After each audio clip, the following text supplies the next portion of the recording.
Welcome to A to Z biological science. তো আজ আমরা অনেকদিন পরে একটি সমস্যার মধ্যে ছিলাম। তো আমরা নতুন, যেহেতু কালকে ম্যাথ পরীক্ষা, তার পরের দিন বায়োলজিক্যাল সায়েন্স পরীক্ষা, তো তার আগে আমরা কয়েকটি মক টেস্ট আপলোড করব। তো দেখো আমরা শুরু করে দিই তাহলে। প্রথম কোশ্চেন কি বলছে, সামুদ্রিক লেটুস নামে পরিচিত শৈবালের বিজ্ঞানসম্মত নাম হচ্ছে উলভা এসপি। এটা একদম ঠিক। বিবৃতি 2 কি বলছে, ব্রায়োফাইটায় সংবহন কলার উপস্থিতি লক্ষ্য করা যায় না। ব্রায়োফাইটায় কোনো সংবহন কলা দেখা যায় না। এবং মনে রাখবে, ব্রায়োফাইটা এবং টেরিডোফাইটার মধ্যে মূল পার্থক্য এখানেই, যে ব্রায়োফাইটার মধ্যে কোনো সংবহন কলা দেখা যায় না, কিন্তু টেরিডোফাইটার মধ্যে সংবহন কলা বা জাইলেম ফ্লোয়েম কলার আবির্ভাব হয়। এটা হচ্ছে মেন পার্থক্য টেরিডোফাইট এবং টেরিডোফাইটের পরে যারা আছে, অ্যাঞ্জিওস্পার্ম, জিমনোস্পার্ম, তারা সবারই কিন্তু সংবহন কলা আছে। তাহলে 2 ভুল। এখানে বলেছে যে 3 কি বলছে, এই স্ফ্যাগনাম ব্রায়োপসিডা শ্রেণীভুক্ত। ঠিক, স্ফ্যাগনাম কিন্তু ব্রায়োপসিডা শ্রেণীভুক্ত। এরপরে কি বলছে, বিবৃতি 4 আর্দ্র পাহাড়ি অঞ্চলে প্রোজিমনোস্পার্মের আধিক্য লক্ষ্য করা যায় না। এটা ভুল। তাহলে কি বলছে, বিবৃতি 1 এবং আমরা তাহলে কি দেখলাম, বিবৃতি 1টা ঠিক আর বিবৃতি 3টা ঠিক। দেখো কোথায় আছে, দেখো বি, অপশন বি কি বলছে, বিবৃতি 1 ও বিবৃতি 3 সত্য, বিবৃতি 2 এবং 4 মিথ্যা। ঠিক। এরপরে দেখো 2 নম্বর কোশ্চেন কি বলছে, 7টি গ্রীবা দেশীয় কশেরুকা কোন শ্রেণীর। মনে রাখবে, মানে গ্রীবা মানে আমাদের যে ঘাড়, সেই জায়গায় যে ভার্টিব্রি আছে আমাদের, সেই ভার্টিব্রা আমাদের ওখানে 7টি আছে আর কি। তো সেই জন্যে ওখানে বলছে যে 7টি গ্রীবাদেশীয় আমাদের যে কশেরুকা সেটা কিন্তু থাকে। তাহলে option C is the right answer. 3 number question কি বলছে, উক্তি এ আর উক্তি আর। উক্তি এ কি বলছে, লাইকেনের অর্থনৈতিক গুরুত্ব ব্যবহার অনেক। বাক্যটা ঠিক। যুক্তি, লাইকেন দূষক নির্দেশক হিসাবে কাজ করে। দেখো দুটো বাক্যই ঠিক, কিন্তু উক্তি এ এবং আর এর মধ্যে কোনো সম্পর্ক নেই। তাহলে কি হবে, দেখো উক্তি এ ও উক্তি আর উভয় কিন্তু ঠিক, বি, কিন্তু যুক্তি উক্তিটি সঠিক ব্যাখ্যা নয়, এটা ঠিক। এরপরে কি বলছে দেখো,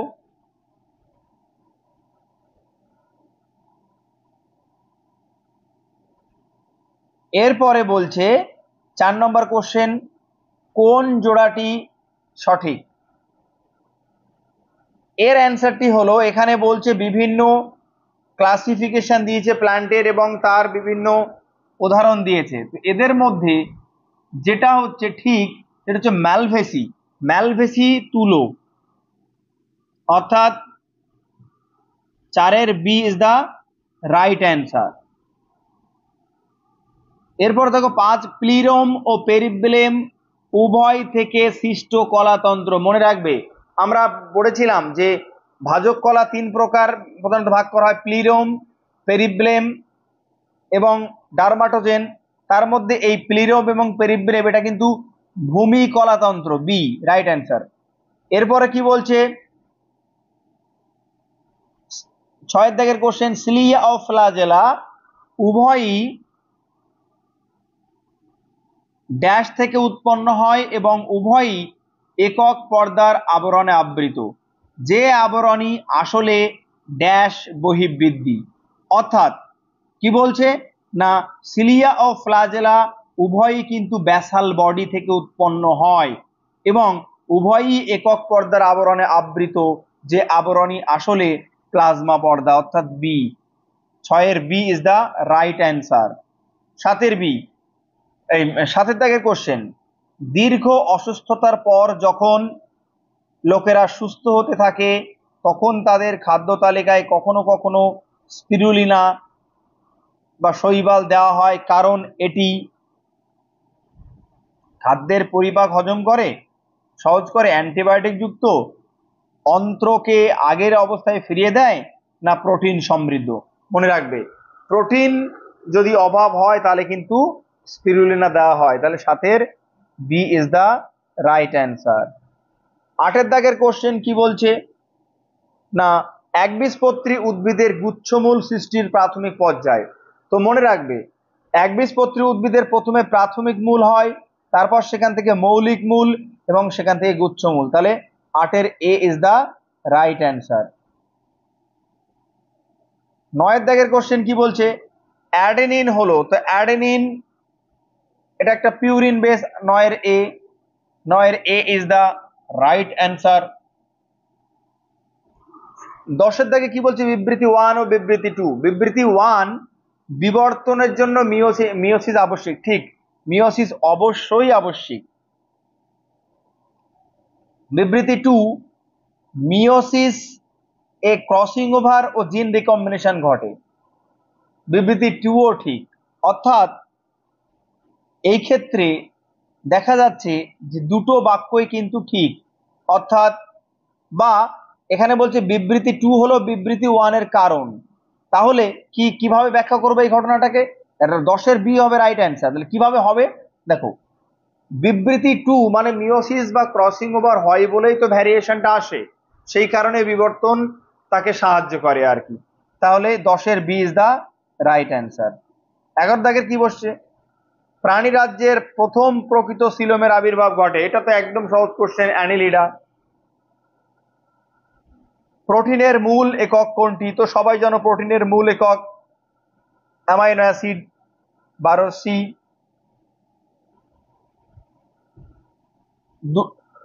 14 দাগ কি বলছে, 13 দাগ কি বলছে, কোথায় না, তাহলে নিচের কোনটিতে গাইনান্ড্রাস পুংকেশর পাওয়া যায়? তো 13 দাগের এ ইজ দা রাইট অ্যান্সার। 14 কি বলছে, পেশিতন্তু মায়োফাইব্রিলের দুটি জেড রেখার মাঝের দূরত্বকে কি বলে? তো জেড লাইন, অর্থাৎ এটা যদি জেড লাইন হয় মাঝখানে একটা সার্কোমিয়ার, আর দুটি পেশির সংকোচী প্রোটিন হলো, তো দুটি পেশির সংকোচী প্রোটিন অ্যাক্টিন ও মায়োসিন। তাহলে 14 এ ইজ দা রাইট অ্যান্সার। 15 কি বলছে, জাইলেমের সজীব উপাদান হলো জাইলেম প্যারেনকাইমা। ঠিক, এটা ঠিক, কারণ জাইলেম সবই মৃত, শুধুমাত্র জাইলেম প্যারেনকাইমা জীবিত। আর ফ্লোয়েমের মৃত উপাদান ফ্লোয়েম প্যারেনকাইমা, এটা ভুল। ফ্লোয়েমের সবই জীবিত, শুধু ফ্লোয়েম তন্তুটা মৃত। তাহলে সেই ক্ষেত্রে কি হবে না, উক্তি এ জাইলেম সজীব উপাদান, জাইলেমের সজীব প্যারেনকাইমা ঠিক। তাহলে উক্তি এ ঠিক এবং আর ঠিক নয়, কারণ ফ্লোয়েমের মৃত উপাদান প্যারেনকাইমা নয়। তাহলে 15C is the right answer.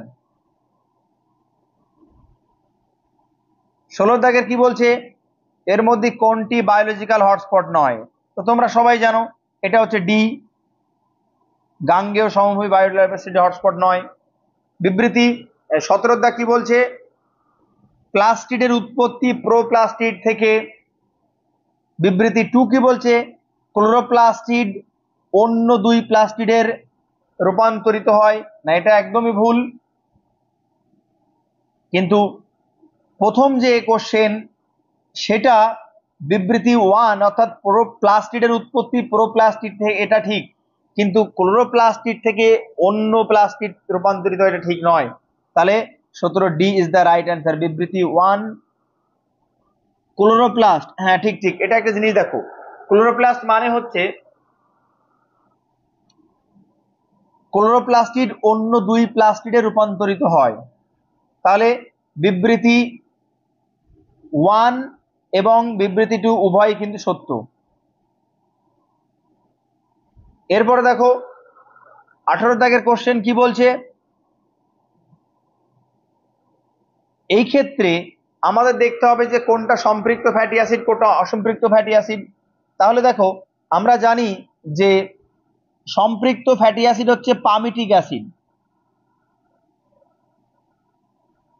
সম্পৃক্ত ফ্যাটি অ্যাসিড পামিটিক অ্যাসিড, আর অসম্পৃক্ত ফ্যাটি অ্যাসিড হলো ওলেইক অ্যাসিড আর হাইড্রক্সি ফ্যাটি অ্যাসিড এটা কিন্তু সেরিব্রনিক অ্যাসিড। আর লিনোলেনিক হচ্ছে পলি আনস্যাচুরেটেড ফ্যাটি অ্যাসিড বা বহু অসম্পৃক্ত ফ্যাটি অ্যাসিড। তাহলে 18 B is the right answer. Next question কি,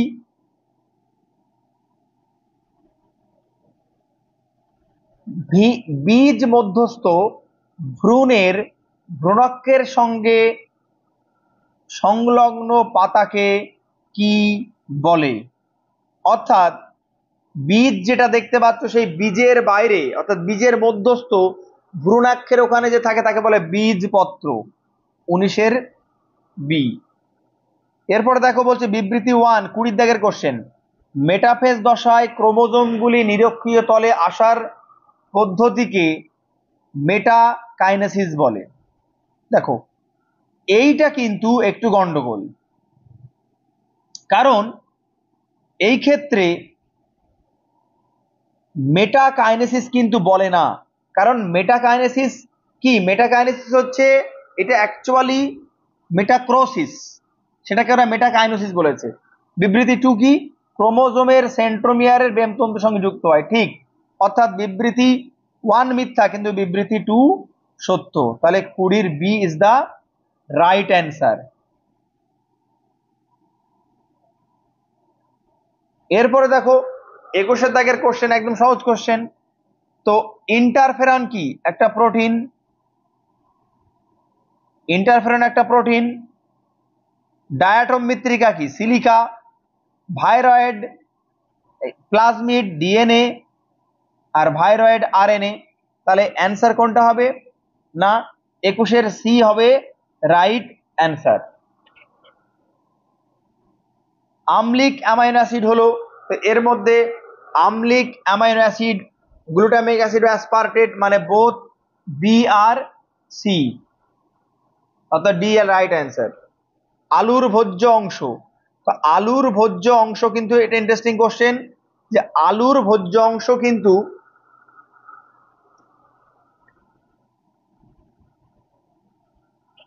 আলুর আমরা সাধারণত জানি কি যে মূল নিচের দিকে যায়, কিন্তু অ্যাকচুয়ালি ওটা নয়, ওটা হচ্ছে অ্যাকচুয়ালি আলুর কাণ্ড, ভূনির্মস্ত কাণ্ড।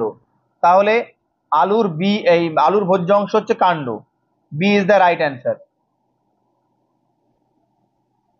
এরপর দেখো একটা ভালো কোশ্চেন, এটা 24 দাগের কোশ্চেন কি বলছে যে এক্স ওয়াই জেড এটা কি। তো এক্স ওয়াই জেড এটা একটা নোটোকর্ড বা যারা মেরুদণ্ডী প্রাণী তাদের বৈশিষ্ট্য। তো এক্স মনে রাখবে, এক্স হচ্ছে ডরসাল হলো নার্ভ কর্ড, ডরসাল হলো নার্ভ কর্ড। তাহলে এক্স হচ্ছে নার্ভ কর্ড, ওয়াই হচ্ছে নোটোকর্ড, আর এটা হচ্ছে ফ্যারেঞ্জিয়াল গিলসিলিট বা ফুলকা ছিদ্র।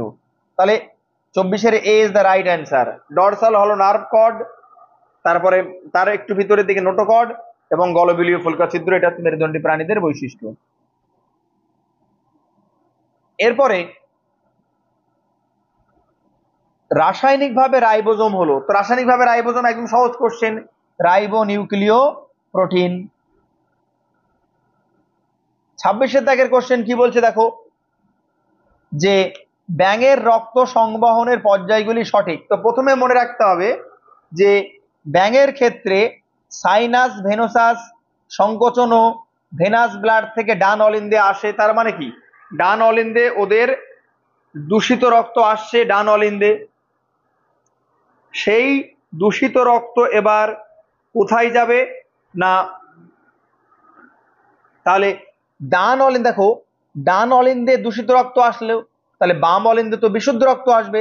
তাহলে ফুসফুস থেকে রক্ত বাম অলিন্দে আসলো আর ওদিকে ডান অলিন্দে আসলো, তাহলে 1 প্রথমে হতে পারে, তারপর 4 হতে পারে, 4 হবে।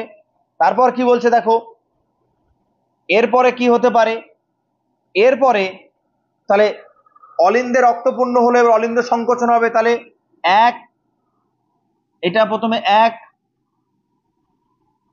তারপরে হচ্ছে তোমার বাম অলিন্দ প্রবেশ 2 আর সংকোচন 3, এরপরে 4 হচ্ছে কোনাস আর্টেরিওসাস থেকে ধমনীতে প্রবেশ এবং আলটিমেট সারা দেহে রক্ত, অর্থাৎ 26 এর এ ইজ দা রাইট অ্যান্সার। 27 দাগের কি বলছে, নিউক্লিয়াসে বর্তমান মনোস্যাকারাইডটি হলো, তো নিউক্লিয়াসে বর্তমান মনোস্যাকারাইডটা হলো পেন্টোজ সুগার, 5 কার্বন যুক্ত পেন্টোজ সুগার। মিওসিস 1 এর দীর্ঘতম দশা হচ্ছে প্রোফেজ 1।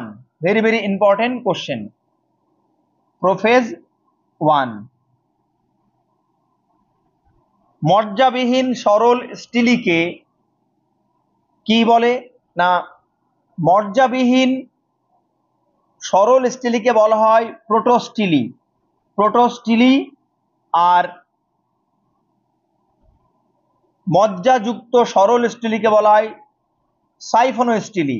তাহলে 29 D is the right answer. 30 কি বলছে, নিচের কোনটিতে বাকিদের থেকে বেশি গুয়ানিন ও সাইটোসিন থাকে? মনে রাখবে জেনোফোর মানে অর্থাৎ ব্যাকটেরিয়ার যে জিন বস্তু বা ডিএনএ তাকে জেনোফোর বলা হয়। তাহলে 30 এ ইজ দ্য রাইট অ্যান্সার। 31 কি বলছে না, হ্রস্ব ধাবক অফসেট পাওয়া যায় কচুরি পানা বা টোপা পানাতে, তাহলে D is the right answer.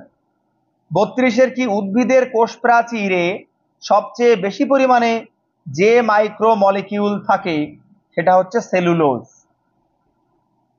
33 কি বলছে, গ্লাইকোজেন প্রাণীজ শ্বেতসার নামে পরিচিত।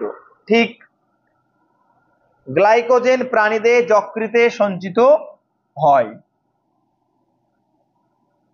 তো এই ক্ষেত্রে বিবৃতি 1 আর বিবৃতি 2 দুটোই সত্য, কিন্তু এদের সাথে কোনো সম্পর্ক অ্যাকচুয়ালি নেই। তাহলে D is the right answer, 33 D. এরপরে কি বলতে, 34 বিদ্যালয় থেকে ফেরার পথে তুমি ও তোমার বন্ধু প্রিয়ঙ্কা রাস্তায় পা পিছলে পড়ে গেলে তোমার পায়ের আঘাতপ্রাপ্ত স্থান থেকে রক্ত নির্গত হলেও প্রিয়ঙ্কার আঘাতপ্রাপ্ত স্থান থেকে কোনো রক্ত নির্গত হলো না।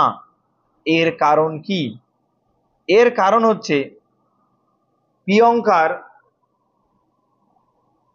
আবরণী কলা বিনষ্ট হয়েছে, কিন্তু তোমার পেশি কলা নষ্ট হয়েছে। কারণ আমরা জানি যে আবরণী কলার মধ্যে কোনো ব্লাড সাপ্লাই থাকে না, তাই কেটে গেলেও রক্ত বার হবে না, কিন্তু পেশি কলার মধ্যে যদি ব্লাড সাপ্লাই আছে তাই কেটে গেলে সেখান থেকে রক্ত বার হবে। তাহলে এ ইজ দা রাইট অ্যান্সার। 35 কি বলছে দেখো, এটা তো একদমই সহজ, প্রাইমারি লাইসোজোম। তো প্রাইমারি লাইসোজোম কারা? যারা সদ্য সৃষ্ট লাইসোজোম তাদেরকে বলা হয় প্রাইমারি লাইসোজোম। এরপরে অটোফ্যাগোজোম মানে যে অ্যাকচুয়ালি এবার নিজের মানে মেরে দিতে পারবে আর কি। তো অটোফ্যাগোজোম মানে নিজস্ব কোষীয় অঙ্গাণুর পচন। ঠিক। সি হেটারোফ্যাগোজোম অর্থাৎ বহিক কোষীয় বস্তুর পচন। 4 কি, অপাচ্য বস্তু সহ দেহের বাইরে বেরিয়ে রেসিডুয়াল বডি। তাহলে 35 এ ইজ দ্য রাইট অ্যান্সার। যদি ভিডিওটি ভালো থেকে থাকে অবশ্যই বন্ধুদের কাছে শেয়ার করো, লাইক করো, আর কোনো কিছু